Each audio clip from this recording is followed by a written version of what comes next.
Halo, halo, selamat pagi semua. Hari ini kami mau ajak kita untuk room tour House of Restoration. Yuk ikut sampai selesai.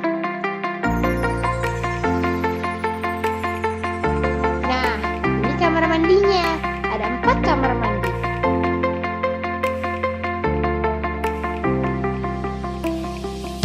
Ini kamar tidurnya untuk 6 anak. Ada 3 tempat tidur tingkat.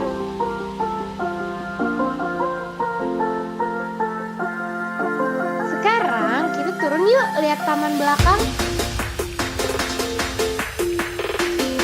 Kita melewati ruang makan anak-anak dan langsung ke taman belakang. Banyak tambu lampot di sini, yaitu tanaman buah dalam pot.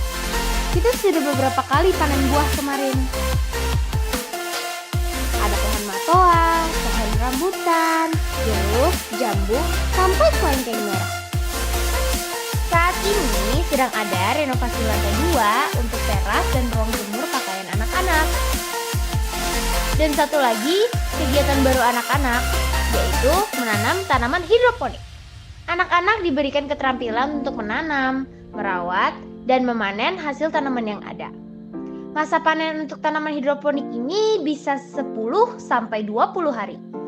Anak-anak selalu bersyukur setiap kali bisa memanen hasil pekerjaannya sendiri.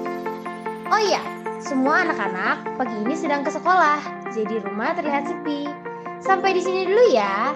Nantikan room tour 2 House of Restoration setelah selesai renovasi. Bye-bye, Tuhan Yesus memberkati.